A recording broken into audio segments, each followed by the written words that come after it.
සියලු දෙනාම සාදරයෙන් පිළිගන්නවා දස්ස රිවිව් YouTube channel එකට.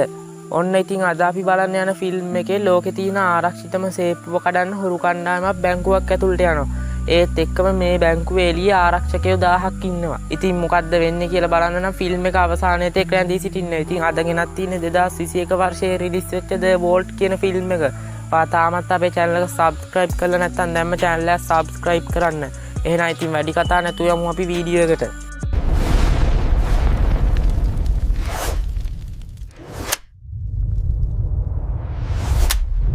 ෆිල්ම් එක පටන් ගන්නකොටම අපිට පෙන්වන්නේ 1654 අවුරුද්දේ ඇට්ලාන්ටික් සාගරයේ එක නැවක් ගිලෙනවා.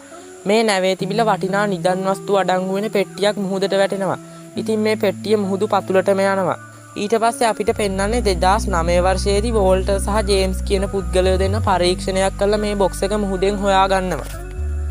ජේම්ස් සහ වෝල්ටර් කියන පුද්ගලයෝ දෙන්න එකතු වෙලා මේ නිදන් වස්තු තියෙන බොක්ස් එක අරන් මෙයාලගේ බෝට්ටුවට දාගත්තත් ඒත් එක්කම ස්පාඤ්ඤ පොලිසියෙන් සහ නාවික හමුදාවෙන් ඇවිල්ලා මෙයාලව වට කරගන්නවා. මොකද මෙයාලා මේ කැණීම් සිදු කරලා තියෙන නීති විරෝධීව අවසරයක් නැතිව. ඊළඟට අපිට පෙන්වන්නේ ස්පාඤ්ඤ රජයේ නඩු විභාගයක් පවත්වන ස්ථානයක්. මෙතනදී මේ නිදානය ජේම්ස් සහ වෝල්ටර් මුහුදෙන් ගොඩට අරගත්තත් මේ නිදානය හම්බ වෙලා තියෙන ස්පාඤ්ඤ මුහුදු සීමාවේ තිබිලා. ඒක නිසා අවසන් නඩු තීන්දුවෙන් තීරණය කරනවා මේ නිදානේ සම්පූර්ණ අයිතිය තියෙන ස්පාඤ්ඤ රජයට කියලා. අවසානයේ මේ නිදානේ ස්පාඤ්ඤ රජයට පවරා දෙනවා. ස්පාඤ්ඤ රජයේ පොලිස් ආරක්ෂාව ඇතුව මේ බොක්ස් එක අරන් ගිහිල්ලා මෙයාලගේ මැග්නට් වල පිහිටි අධ්‍යාරක්ෂිත සේප්පුවක මේ බොක්ස් එක තැන්පත් කරනවා. වෝල්ටර් මාගරට් කියන කාන්තාවත් සමග කතා කර කර එනවා. වෝල්ටර් මේ කාන්තාවත් එක්ක කතා කරන්නේ අර නිදන් වස්තු තියෙන බොක්ස් එක ගැන.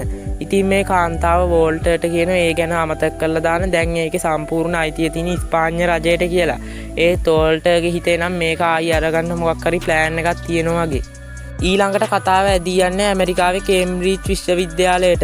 මේ විශ්වවිද්‍යාලයේ ඉන්නවා ටොම් කියලා ළමයෙක්. මේ ටොම් ඉගෙන ගන්න ගොඩක් දක්ෂයි වගේම මෙයා තමයි මේ කැම්පස් එකේ ඉන්න ලකුණු වැඩියෙන්ම තියෙන ළමයා. මේ වෙනකොට විශ්වවිද්‍යාලයේ තියපු හැම විභාගයකින්ම වැඩිම ලකුණු අරන් තින්නේ ටොම්. ඒක නිසා ගොඩක් සමාගම් වලින් ඇවිල්ලා ටොම්ට ආරාධනා කරනවා එයාලගේ සමාගමේ ජොබ් එකක් කරන්න එකතු වෙන්න කියලා. හැබැයි ටොම් කැමති නෑ මේ වගේ සාමාන්‍ය ජොබ් එකක් කරන්න. ටොම් කැමති ගොඩක් රිස්ක් එකක් තියෙන ගොඩක් භයානක ජොබ් එකක් කරන්න. හැබැයි මෙයා හිතන වගේ ජොබ් එකක් මෙයාට හම්බ වුණේ නෑ තාම. මෙයා රාත්‍රියේ හොටෙල් එකකට ගිහිල්ලා තාත්තත් එක්ක ඩිනර් එකක් ගන්නවා. මෙයා තාත්තා එක්කත් කියන්නේ මෙයා හිතපු විදිහේ ජොබ් එකක් තාම මෙයාට ලැබුණේ නෑ කියලා. ඒත් එක්කම මෙයාගේ ෆෝන් එකට මැසේජ් එකක් එනවා. මේ මැසේජ් එකේ තියෙනවා හිතපු වගේ ජොබ් එකක් අපි ගාව තියෙනවා. ඒක ලබා ගන්න ඕන නම් ඔයා දැම්ම හොටෙල් එකකින් එළියට එන්න කියලා. මෙයාත් නැකිටලා හොටෙල් එකකින් එළියට යනවා. ටොම් මේ විදිහට හෝටලෙන් එළියට ආවහම මිනිස්සෙක් ඇවිල්ලා මෙයාගේ කෝට් එක මෙයාට අන්දනවා.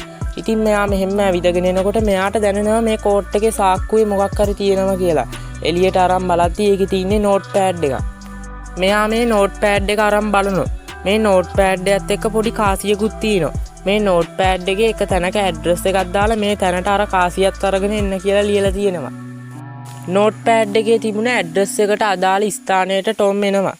ටොම් මෙතනට ඇවිල්ලා කාසියත් අතේ තියාගෙන ඉන්නකොට ලෝරා කියන කාන්තාව මෙතනට ඇවිල්ලා මෙයාගේ අතේ තියෙන කාසිය දකිනවා.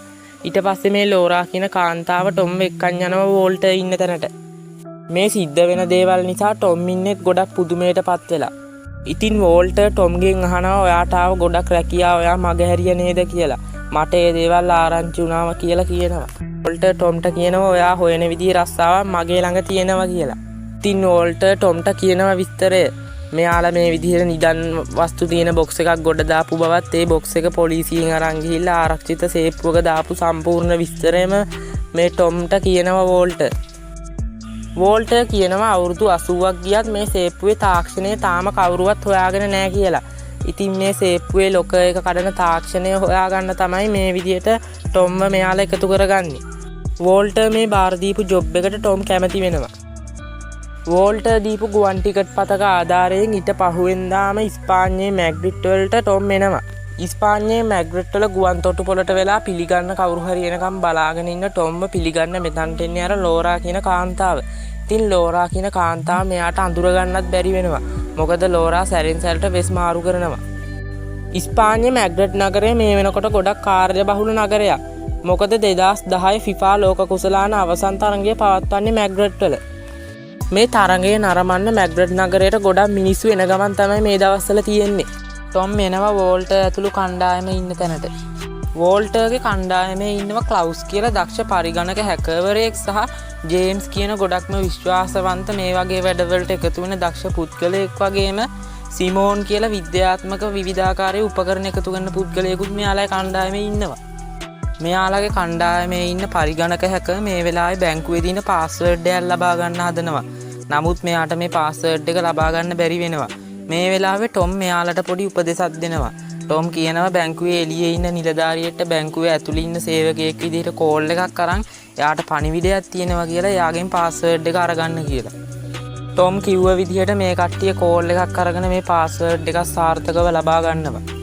ක්ලවුස් ලබාගත්ත පාස්වර්ඩ් එක භාවිතා කරමින් බැංකුවේ CCTV පද්ධතිය හැක් කරනවා. එදා රාත්‍රියේ රෙස්ටුරන්ට් එකකදී වෝල්ටර් සහ ටොම් හම්බ වෙනවා. වෝල්ටර් ටොම්ට කියනවා මෙයා මේ නිදාන ගැන හොයන්නේ අවුරුදු 30ක ඉඳන් කියලා. ඉතින් මෙයා අවුරුදු 30කට කලින් අරගත්තු පරණ සිතියමක් පරිස්සමට මෙයා ළඟ තිබිලා අරගන්නවා. ඉතින් මේ සිතියම පෙන්නලා මෙයා කියනවා ටොම්ට මේ නිදානේ ඇවිල්ලා පරණ මුහුදු මංකොල්ලකාරයෙක්ගේ වගේම මේ නිදානෙට යන මැප් එක මේ සිතියමේ තියෙනවා කියලා. ඒ වගේම මේ සිතියමේ තව කොටසක තිබුණ ඛණ්ඩාංක 3ක් වෙන් කළා කාසි 3කට වෙන් කළා අර බොක්ස් එකේ හංගලා තියේ කියලා මෙයා ටොම්ට කියනවා. ඉතින් මේක ලබා ගන්න තමයි මෙයා මේ දේවල් කරන්නේ. මේ ස්පාඤ්ඤ බැංකුව ඇවිල්ලා ලෝකයේ තියෙන ආරක්ෂාවතින් ඉහළම බැංකුවක්. මේ බැංකුවේ සෑම තැනක්ම පේන විදියට CCTV හයි කරලා තියෙනවා. ඒ වගේම මුරකරුවන් 15 දෙනෙක් ඕනෑම හදිසි මෙහෙයුම් සඳහා යොදවලා තියෙනවා. ඒ වගේම බැංකුව අසලින් හමුදා කැම්ප් එකක් තියෙන වගේම සෙබළුම් 520ක් බැංකුවේ ආරක්ෂාවට ඉන්නවා. මේ ඉන්නේ ස්පාඤ්ඤ බැංකුවේ ආරක්ෂක අංශයේ ප්‍රධානියා. මෙයා මීට කලින් වැඩ කරලා තියෙන ස්පාඤ්ඤ හමුදාවේ. මේ කණ්ඩායම ප්ලෑන් කරන්නේ බැංකුවට උමල් මාර්ගයක් කරහා ඇතුළු වෙන්න. මෙයාලා මේ විදිහට උමගක් ඇතුළෙන් යන්න ප්ලෑන් කරත් මෙයාලා මීට කලින් මේ උමග දැකලවත් නැහැ. ඉතින් මේ තියෙන්නේ මේ උමගට විනාඩි කිහිපයකට ඇතුළු වෙන්න හම්බ වෙච්ච පුද්ගලයෙක් ඇඳපු කටු සටහනක්. ඉතින් මෙයාලා මේක බලලා තමයි උමග ගැන දැනගන්නේ. උමගෙන් ගියාට පස්සේ හම්බ වෙන ප්‍රධාන දොරටුව විවෘත කරන්න මෙයාලට අර ආරක්ෂක අංශයේ ප්‍රධානියාගේ ඇඟිලි සලකුණක් වගේම යතුරු දෙකක් අවශ්‍ය වෙනවා. බැංකුවේ ආරක්ෂක අංශයේ ප්‍රධානියාගේ ඇඟිලි සලකුණු ලබා ගන්න වැඩේ ක්ලෝරියා බාර ගන්නවා. ජේම්ස් අනිත් කට්ටියට කියනවා මේක හිතන තරම් ලේසි වැඩක් නෙමෙයි කියලා. මෙයාලා බැංකුවේ සිකියුරිටි සිස්ටම් එකට අහු වෙන්නේ නැති වෙන්න තමයි මේ වැඩේ කරන්න ඕන. ඉතින් මෙයාලා මුලින්ම බැංකුවේ සිකියුරිටි සිස්ටම් එක ක්‍රියාවිරහිත කරන්න ඕන. මෙයාලට බැංකුවේ සම්පූර්ණ පද්ධතිය පිළිබඳ අදහසක් ගන්න චුම්බකමාන කියවීමක් සිදු කරන්න වෙනවා. නමුත් මෙතන ඉන්න පුද්ගලයන්ගෙන් චුම්බකමාන කියවීම සිදු කරන්න දන්නේ ජේම්ස් විතරයි. නමුත් ජේම්ස්ට බැංකුව ඇතුළට යන්න බෑ මොකද මෙයා කලින් හමුදා නිලධාරියෙක් නිසා මෙයාව සිකියුරිටි එකෙන් චෙක් වෙනවා. මෙයාලා බැංකුවේ නඩත්තු කටයුතු සිදු කරන කම්පැනියට කෝල් එකක් අරන් මෙයාලගේ දිනේ කල් දමනවා. ඉතින් මේ නඩත්තු කටයුතු සිදු කරන ආයතනයේ වාහනයක් විදිහටම මෙයාලගේ වෑන් එකකුත් මෙයාලගේ ප්ලෑන් එකට සකස් කරගෙන තියෙනවා. ජේම්ස්ට බැංකුවට යන්න බැරි නිසා බැංකුව ඇතුළට මේ චුම්බකමාන කියවීම සිදු කරන්න ටොම් යන්න ඉදිරිපත් වෙනවා. ඊට පහුවෙන්ද උදේ පාන්දරම මෙයාලා කාටවත් සැක හිතෙන්නේ නැති විදිහට නඩත්තු කටයුතු අංශයේ කෙනෙක් විදිහට අර වෑන් එකකින් එනවා බැංකුව ඇතුළටම. ලෝර යනවා බැංකුවේ ආරක්ෂක අංශයේ ප්‍රධානියාගේ ඇඟිලි සලකුණ ලබා ගන්න. ඉතින් මේ වැඩේට මෙයා විශ්වවිද්‍යාල ශිෂ්‍යයෙක් විදිහට වෙස්සලාගෙන තමයි බැංකුව ඇතුළට යන්නේ. මෙයා බැංකුවේ ඉන්න නිලධාරියෙක් හම්බ වෙන විදිහට ගිහිල්ලා මෙයාගේ අතේ තියෙන මග් එක ආරක්ෂක අංශයේ ප්‍රධානියාට අල්ල ගන්න දෙනවා. ඉතින් මේ වෙලාවේ මේ විදිහට මෙයා ඇඟිලි සලකුණත් ලබා ගන්නවා. ලෝරා විශ්වවිද්‍යාල ශිෂ්‍යයෙක් විදිහට චිත්‍ර පරීක්ෂාවකට ඇවිත් තිබෙන නිසා මේ විදිහට බැංකුවේ සේවකයෙක් ඇවිල්ලා මෙයාව එක්කගෙන යනවා. ඉතින් මේ වෙනකොට ටොම් ඇතුළු කණ්ඩායම බැංකුවට ඇතුල් වෙලා තමයි ඉන්නේ. මේ විදිහට සයිමන් බැංකුවේ ආරක්ෂක සිස්ටම් එක තියෙන පැත්තට හිමීට යනවා. ඒත් එක්කම තත්පර 90කට CCTV කැමරා පද්ධතිය ඕෆ් කරනවා. ඊට පස්සේ සයිමන් ගිහිල්ලා මෙතන තියෙන වයර් එකක් කනෙක්ට් කරනවා. ඒත් එක්කම ක්ලවුස්ට මෙතන ආරක්ෂක සිස්ටම් එක හැක් කරන්න පුළුවන් වෙනවා. ක්ලවුස් කණ්ඩායමේ අනිත් කට්ටියට කියනවා මෙතන මේ දකුණු පැත්තේ මොනිටරෙන් පේන්නේ ඇත්තටම බැංකුවේ සිදුවෙන ටික. නමුත් වම් පැත්තේ මොනිටරෙන් පේන්නේ බැංකුවේ ආරක්ෂක අංශයට පේන ටික. ලෝරා මේ විදිහට කාමරයකට ඇවිල්ලා බැංකුවේ මෙතන තියෙන චිත්‍රයක් පරීක්ෂා කරනවා වගේ හැසිරෙන්නේ මෙයාලට බොරු වීඩියෝ පිටපතක් සකස් කරගන්න. මේ කාමරේදී ලෝරා දකිනවා කාමරේ ජනේලේ බාගෙට විවෘත කරලා තියෙනවා. ඉතින් මේකෙන් ලෝරාට මීටර් වෙනවා මේ කාමරේ ඉන්න චයාමන් දුම් වැටි භාවිතා කරන බව. ඉතින් මේ වෙලාවේ ක්ලවුස් අර ලබාගත්ත බොරු වීඩියෝ පිටපත බැංකුවේ ආරක්ෂක නිලධාරීන්ට පේන විදිහට සකස් කරනවා. ඒත් එක්කම ලෝරා මෙතන තියෙන සේප්පුවක් කරලා අර අවශ්‍ය කරන යතුරු දෙකත් ලබා ගන්නවා. ඉතින් බැංකුවේ ආරක්ෂක අංශයට පේන්නේ අර බොරු වීඩියෝ පිටපත. මේ වෙලාවේ ටොම් එනවා බැංකුවේ තියෙන මීටින්ග්ස් කරන රූම් එකකට. ඇවිල්ලා මෙයා මෙතන චුම්බකමාන කියවීම සිදු කරන්න තමයි හදන්නේ. ඒත් එක්කම ලෝරා ලබාගත්තු යතුරු දෙක ස්කෑන් කරලා එක යතුරක් නැවතත් සේප්පුවටම දානවා. ඒත් එක්කම මේ කාමරයට බැංකුවේ නිලධාරියෙක් එනවා. මේ නිලධාරියා මෙතනට ඇවිල්ලා ඉද්දි මෙයාගේ වීඩියෝ පිටපතේ වෙලාවත් අවසන් වෙන්න තමයි යන්නේ. ලෝරා අර පින්තූරයේ ස්කෑන් කරන තැනට ගිහිල්ලා අර බැංකු නිලධාරියට කියනවා පිටිපස්සට ගිහිල්ලා ෆොටෝ එකක් ගන්න කියලා. ඉතින් මේ විදිහට බැංකු නිලධාරියා පිටිපස්සට ගියාම මෙයාව කැමරාවට පේන්නේ නැති තරම්ම පිටිපස්සට මෙයා යනවා. අවසානයේ සජීවී ලයිව් වීඩියෝ එකම මෙයා CCTV කැමරා පද්ධතියට දානවා. කිසිම සැකයකින් තොරව මේ වැඩේ අවසන් කරගෙන ලෝරා මෙතනින් පිටත් වෙනවා. ඔන්න ඉතින් මේ වෙලාවේ ටොම් හිතුවේවත් නැති දෙයක් තමයි වෙන්නේ. හදිස්සියෙම මේ වෙලාවේ බැංකුවේ මීටින් එකක් තියන්න තීරණය කරලා තියෙනවා. ඉතින් බැංකු නිලධාරීන් මේ විදිහට මීටින් එකක් තියන්න මේ කාමරේට එනවා. ටොම් යට හැංගිලා ඉන්නවා. ඔන්න ටොම් මේ වෙලාවේ මැෂින් එක ක්‍රියාත්මක කරන චුම්බකමාන කියවීම සිදු කරන්න. නමුත් මැෂින් එකේ එරර් එකක් එනවා. මේ එරර් එක ආව නිසා මෙයා මේ මැෂින් එකේ බලය වැඩි කරලා බලනවා. මේ වෙලාවේ බැංකුවේ තියෙන ෆයර් එලාම් වලට මේ මැෂින් එක නිසා හානියක් සිදු වෙලා ෆයර් එලාම් නාද වෙන නිසා බැංකු නිලධාරීන් ටික මෙතනින් යනවා. මේ වෙලාවේ ලෝරා ලබාගත් අනෙක් යතුරත් ස්කෑන් කරමින් සිටිනවා. නමුත් එකපාරටම අර පුද්ගලයා නැවතත් මේ කාමරයට එනවා. ඉතින් මෙයාට මේ යතුර සේප්පුවට දාන්න වෙන්නේ නැහැ. මේ යතුර සතේ තියාගෙනම තමයි මේ පුද්ගලයාත් එක්ක එළියට එන්නේ. වෝල්ටර් මෙයාලට නිවේදනය කරත් මේ යතුර නැවත සේප්පුවට දාන්න කියලා මේ වෙලාවේ ලෝරට නම් ඒක කරගන්න බෑ. මේ වැඩේට මේ වෙලාවේ ටොම් ඉදිරිපත් වෙනවා. ටොම් මේ වෙලාවේ ඉන්නේ යටම තට්ටුවේ. ලෝරා පඩිපැල දිගේ පල්ලෙහාට එනකොට ටොම්ට යතුර විසි කරනවා. ටොම් යතුර අරන් ගිහලා නැවතත් සේප්පුවට දාලා ලොක් කරනවා. ඒත් එක්කම මේ බැංකුව පැත්තට ආරක්ෂක නිලධාරියෙක් එනවා. ඒත් එක්කම ටොම්ට අග්ගාලා හෑන්ඩ් ෆ්‍රී දෙකක් කන් දෙකට ගහගෙන මෙයාට මේ ෆයර් එලාම් එකේ සද්දය හිච්ච නැති විදිහට මෙයා මෙතන වැඩ කරනවා. ඉතින් සැක හිතෙන්නේ නැති විදිහට මෙතනත් මෙයා හැසිරීලා එළියට එනවා. මේ වෙනකොට බැංකුවේ ආරක්ෂකාංශයේ ප්‍රධානියාට බැංකුව ගැන සම්පූර්ණ විස්තර තියෙන පත්‍රිකාවක් ලැබිලා තමයි තියෙන්නේ. ඉතින් බැංකුවේ කිසිම සැක සහිත දෙයක් නැති නිසා ෆයර් එලාම් එක ඕෆ් කරලා නැවතත් බැංකුව සාමාන්‍ය විදිහට වැඩ පටන් ගන්නවා. මේ තින්නේ මෙයාලා මැග්නටික් ෆීල්ඩ් එක භාවිතා කරලා ලබාගත්ත බැංකුවේ දල සැලැස්මක්. ඉතින් මේ සැලැස්ම එක තැනක් පැහැදිලි නෑ. ඉතින් මෙතන තියෙන්නේ වතුර ටැංකියක්. ඉතින් මේක හදලා තියෙන්නේ අනවසර පැමිණීමක් සිදු වෙච්ච ගමන්ම බැංකුවේ සුරක්ෂිතාගාරය වතුරෙන් පිරෙන විදිහට. මේ වෙලාවේ වෝල්ටර් කල්පනා කරනවා කොහොමද මේ සංවේදකය හදලා තියෙන්නේ කියලා. මේ සංවේදකය හදලා තියෙන්නේ මීට අවුරුදු 70කට පෙර. ඉතින් වෝල්ටර් ගාව කටු සටහනක් තියෙනවා. ඉතින් මේ සටහනේ තියෙන්නේ බැංකුවේ අර සිස්ටම් එක ගැන තමයි. ටොම් මේ දල සැලැස්ම ඉතුරු ටිකක් අඳිනවා. ඉතින් මේ චිත්‍රය සම්පූර්ණ කරාම මේකෙන් සෑදෙන්නේ යුක්තියේ දෙවගෙන. මේ බැංකුවේ සුරක්ෂිතාගාරයේ සිස්ටම් එක හදලා තියෙන තරාදියක් භාවිතා කරමින්. ඉතින් මේ බැංකුවේ සුරක්ෂිතාගාරයේ බරේ වෙනසක් සිදු වෙච්ච ගමන් මේක වතුරෙන් පිරෙන විදිහට තමයි හදලා තියෙන්නේ. ඉතින් මේ වෙලාවේ බැංකුවේ ආරක්ෂකාංශයේ ප්‍රධානියාට පොඩි ප්‍රශ්නයක් තියෙනවා. ආලෝක කුසලාන තරංගාවලියේදී හමුදාව විසින් ඇති කරපු කලබලයක් නිසා මේ වෙලාවේ සංචාරකයෝ ගොඩක්ම කලබල වෙලා තමයි ඉන්නේ. මේ වෙලාවේ ජේම්ස් සහ විලියන් එනවා උමන් මාර්ගය ඇතුළට.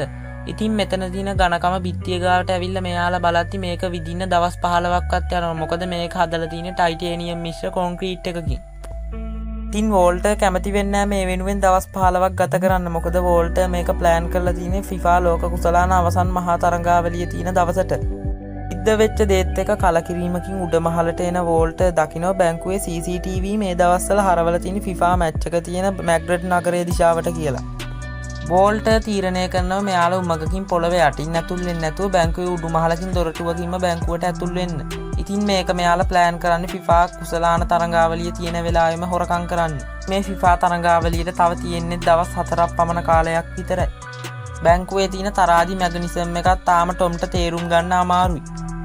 මේ වෙලාවේ බැංකුවේ ආරක්ෂකාංශයේ ප්‍රධානියට දැනගන්න ලැබෙනවා ක්ලීනින් සර්විස් එකේ කට්ටිය වැඩට ඇවිල්ලා නැහැ කියලා. ඉතින් මෙයාට පොඩි සැකයක් ඇති වෙනවා කවුද මේ එදා බැංකුවට ඇතුල් වුණේ කියලා. ටොම් තවමත් හදන්නේ බැංකුවේ මැගනිසම් එක ගැන තේරුම් ගන්න. නමුත් ටොම්ට ඒක තාම බැරි වෙලා. බැංකුවේ ආරක්ෂකාංශයේ ප්‍රධානියාට දැනගන්න ලැබෙනවා එදා බැංකුවට ඇතුල් වෙලා තියෙන්නේ සයිමන් සහ විලියම් කියලා. මේ දෙන්න හොර ඩෙන්ටිටි භාවිතා කරමින් තමයි බැංකුවට ඇතුල් වෙලා තියෙන්නේ. ඉතින් මේ සිද්ධ වෙලා තියෙන දේ වෝල්ටර්ටත් ආරංචි වෙනවා. ඉතින් මේ වෙලාවේ වෝල්ටර් කෝල් එකක් ගන්නවා මෙයාගේ යාළුවෙක් කියන මාගරට් කියන කාන්තාවට. ඉතින් මේ වෙලාවේ වෝල්ටර් මාගරට්ට කියනවා ටොම් සහ සයිමන් කියලා දෙන්නේ කොර ඩෙන්ටිටි භාවිතයෙන් ඉස්පාඤ්ඤයේ සිට පැමිණෙන බ්‍රිතාන්‍ය අත්අඩංගුවට ගත්තා කියලා බොරු නිවුස් එකක් යවන්න කියලා. මේ දේ වෝල්ටර් සිදු කරන්නේ බැංකුවේ නිලධාරීන් නොමග යැවීමට. රාත්‍රියේ ලෝරා සහ ටොම් ඩ්‍රින්ක් එකක් දාන්න බාර් එකකට ඇවිල්ලා ඉද්දි මෙයාලා දකින්න මේ බාර් එකේ ඉන්න මිනිස්සේ කූල් ඩ්‍රින්ක් එකක් ඔෆර් කිරීම සඳහා නයිට්‍රජන් ගෑස් එක භාවිතා කරනවා. එදා රාත්‍රියේ ටොම් අනිත් කට්ටියට පේන්න පරීක්ෂණයක් කරනවා. මෙයා තරාදියක් උඩින් වතුර එකක් තියලා ඒක ආයේ නැවත අයින් කර තරාදියට නයිට්‍රජන් ගෑස් එක විදිනවා. නැවතත් අර වතුර වීදුරුව අරන් තරාදියෙන් තිබුණාම තරාදියේ කිසිම සෙලවීමක් නැහැ. තරාදියට ඒකේ බර දැනෙන්නේවත් නැහැ. වෝල්ටර් අහනවා මේ විද්‍යාත්මක සාධකය මෙයාලයි සේප්පුවටත් වැඩ කරාවිද කියලා. ටොම් මේකට පිළිතුරක් විදිහට කියන ලොකු තරාදියකට වැඩියෙන් නයිට්‍රජන් පමණක් අවශ්‍ය වෙන බව. ඉන් පසුව අපිට පෙන්නනවා මග් එකට ගත්ත ඇඟිලි සලකුණු ටිකත් මෙයාලා ලබා ගන්නවා. ඒ වගේම සයිමන් අවශ්‍ය වෙන ද්‍රව නයිට්‍රජන් ප්‍රමාණයත් අරන් එනවා. වෝල්ටර් පැරණි උපකරණ විකුණන පුද්ගලයෙක් ළඟට ඇවිල්ලා පැරණි කාසි වගේක් මිලදී ගන්නවා. ඒ වගේම අර යතුරු වගේක් ස්කෑන් කරානේ අන්න එකෙන් ලබාගත්ත පිටපත් වලට අනුව මෙයාලා යතුරු දෙකකුත් සාදා ගන්නවා. ඔන්න ඉතින් හැමෝම බලාගෙන හිටපු ඒ දවස උදා වෙනවා. ඔන්න ඉතින් අවසාන ලෝක කුසලාන FIFA තරඟාවලිය පවත්වන්න තමයි හදන්නේ. ඉතින් මුළු ඉස්පාඤ්ඤ නගරයේම ජනතාවගෙන් පිරී යනවා. ටොම් ජේම්ස් සහ ලෝරා බැංකුවට ඉහළින් ඇතුල් වෙන්න හදන්නේ. මේ වෙද්දි විලියම් තරාදිය ළඟට වෙලා Tamanට පැවරී ඇති කාර්ය කරන්න සූදානමින් බලාගෙන ඉන්නවා. වෝල්ටර් ඉහළ මහලේ සිට තමන්ගේ කණ්ඩායමට උපදෙස් ලබා දෙනවා. කේබල් එකක් ආධාරයෙන් බැංකුවේ වහලුට් වෙන කණ්ඩායම වහලුඩ කපාගත්තු කොටසක් ඉවත් කරමින් බැංකුව ඇතුළට ලණුවක් දාලා ඇතුල් වෙනවා. කණ්ඩායම බැංකුවේ වාත කවුළුවකට ඇතුල් වෙලා වාත කවුළුවක් දිගේ ගමන් කරමින් බැංකුවේ සෝපානය ගමන් කරන තැනටම එනවා. සෝපානය ගමන් කරන මාර්ගය දිගේ මේ කට්ටිය මේ විදිහට පහළට ගමන් කරනවා. අවසානයේ මෙයාලා මෙන්න මේ ස්ථානයට ආවම මෙතනින් එහා පැත්තට යන එක නම් මෙයාලට ලොකු අභියෝගයක්. ඉතින් ජේම්ස් ගාව තිබ්බ ඉනිමගක් වගේ උපකරණයක් ආධාරයෙන් මේ කට්ටිය දක්ෂ ලෙස එහා පැත්තට පනිනවා. මෙයාලා ළඟ තියෙන පාස්වර්ඩ් එකක් භාවිතා කරලා මෙයාලා මේ දොරත් විවෘත කරනවා. ඔන්න ඉතින් අවසානයේ මෙයාලා ඉන්නේ සේප්පුවේ දොර ළඟට. ඉතින් මෙයාලා ගත්ත ෆින්ගර් ප්‍රින්ට් එක සහ යතුරු දෙක භාවිතා කරලා මෙයාලා සේප්පුවත් විවෘත කරනවා. ඔන්න ඉතින් මෙයාලා මෙච්චර කාලයක් හොයපු නිදන් වස්තු දෙක සහ යුක්තියේ දෙවඟනගේ පිළිමයක් මේ සේප්පුව ඇතුලේ අපිට බලා ගන්න පුළුවන්. ඉතින් සයිමන් එයාගේ වැඩේ පටන් ගන්නවා. එයා එක දිගට ද්‍රව නයිට්‍රජන් විදිනවා මේ තරාදියට. ටික වෙලාවක් යනකොට මේ තරාදිය අයිස් බවට පත් වෙනවා. ඉතින් මේ වැඩේ සාර්ථකයි කියලා හිතලා මෙයාලා දුවලා ගිහිල්ලා සේප්පුව ඇතුළට මේ බොක්ස් ඕපන් කරලා මෙයාලට අවශ්‍ය දේ මේ බොක්ස් ඇතුලේ හොයනවා. මේ තරාදියේ කිසිම පාඨාංක වෙනස් වීමක් සිදු වෙන්නෙත් නැහැ.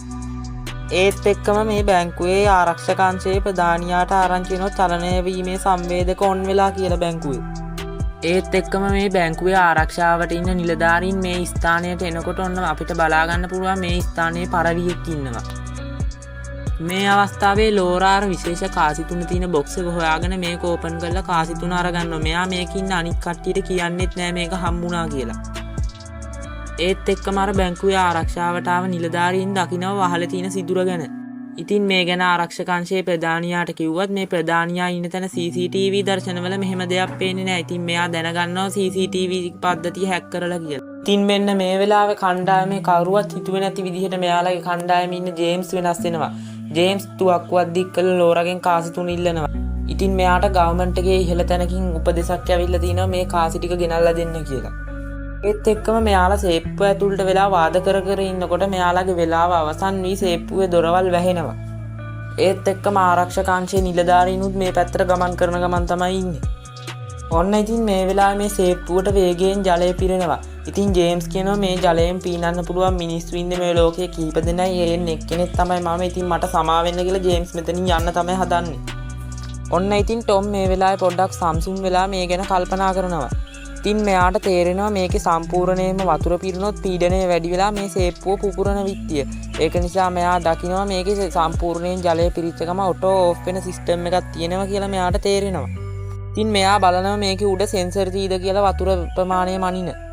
නමුත් මේකේ සෙන්සර් බලා ගන්න හම්බ වෙන්නේ නැහැ. ඉතින් මේක මෙයාට තේරෙනවා මේකත් තරාදියේ බර අණුව තමයි සිදු වෙන්නේ කියලා. මෙයා සයිමන්ට කියනවා තරාදිය උඩින් පුළුවන් තරම් බර තියන්න කියලා. ඉතින් මේ වෙලාවේ ඇතුල් වෙච්ච නිලධාරියෙක් දකිනවා මෙයාලගේ සිස්ටම් එකට අර කනෙක්ට් කරපු කේබල් එක. ඉතින් මේ කේබල් එක ගැලෙව්වට පස්සේ ක්ලවුඩ්ගේ අතේ තිබුණ සියලුම CCTV දර්ශන නැති වෙනවා. බැංකුවේ ආරක්ෂකාංශයේ ප්‍රධානියා දකිනවා සේප්පුව ඇතුලේ දෙන්නෙක් හිර වෙලා ඉන්නවා. සයිමන් නයිට්‍රජන් ටැංකිය ඔක්කොම තරාදිය උඩින් තිබ්බත් කිසිම වෙනසක් වුණේ නැහැ. මේ වෙනකොට ජේම්ස් නම් බැංකුවෙන් එළියටත් ඇවිල්ලා. සයිමන් දකිනවා එයා තාමත් එයාගේ රේඩියෝ එක මේ තරාදිය උඩින් තියලා නැහැ කියලා. ඉතින් මෙයා ටක් ගාලා ගිහිල්ලා මෙයාගේ රේඩියෝ එක ගෙනල්ලා මේ තරාදිය උඩින් තියනවා.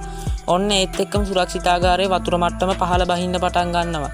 ටික වෙලාවක් යනකොට සුරක්ෂිතාගාරයේ තිබුණ ජලය සම්පූර්ණයෙන්ම හිස් වෙනවා. ඒත් එක්කම ආරක්ෂක නිලධාරීන් මෙතනට ඇවිල්ලා බලනකොට මේක ඇතුලේ කවුරුවත් පුද්ගලයෙක් නැහැ වගේම මේක ඇතුලේ තිබුණ කිසිම දෙයක්වත් හොයාගන්න හම්බ වෙන්නේ නැහැ. ටොම් සහ ලෝරා ජලපාර දිගේ ගමන් කරමින් වාත කවුළු වලට ඇතුල් වෙමින් ගමන් කරන ගමන් තමයි දැන් ඉන්නේ. ඒත් එක්කම ආරක්ෂකාංශයේ ප්‍රධානියා දකින්න වාත කවුළුවක් ඕපන් කරලා තියෙනවා. ඉතින් මෙයාට මේක නිසා සැකයක් හිතිලා මෙයා කියන වාත කවුළු පරීක්ෂා කරන්න කියලා. ඒත් එක්කම ලෝරට මතක් වෙනවා අර චිත්‍ර තිබුණ කාමරේ ජනේලයක් බාගෙට ඇරලා තිබුණා. ඉතින් මෙයා එතනට ගිහිල්ලා කේබල් එකක් ආධාරයෙන් ටොම් සහ මෙයා එළියට පැන ගන්නවා.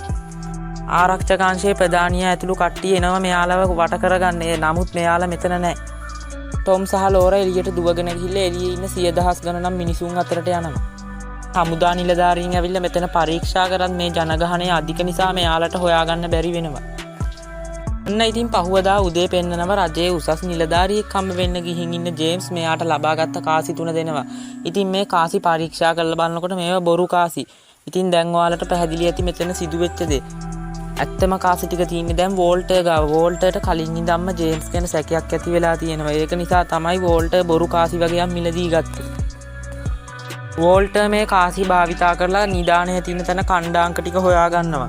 ඔන්න ඉතින් ඊගාවට කතාව ඇදිලා යන්නේ 2012 අවුරුද්දට. ඉතින් 2012 ඔලිම්පික් තරඟය පැවැත්වෙන්න මාසයකට කලින් එංගලන්ත මහ බැංකුව ඇතුළට ඇතුල් වෙලා ඉන්න ලෝරාව තමයි අපිට පෙන්වන්නේ.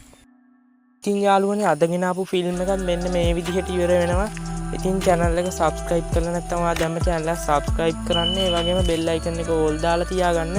වීඩියෝ එකට like එකක් දාලා ඔයාගේ යාළුවන්ට බලන්න share කරන්න. ඉස්සරහට ගේන්න ඕන ෆිල්ම්ස් ඔයාලා කමෙන්ට් කරගෙන යන්න. එහෙනම් තවත් වීඩියෝ එකකින් සෙට් වෙමු.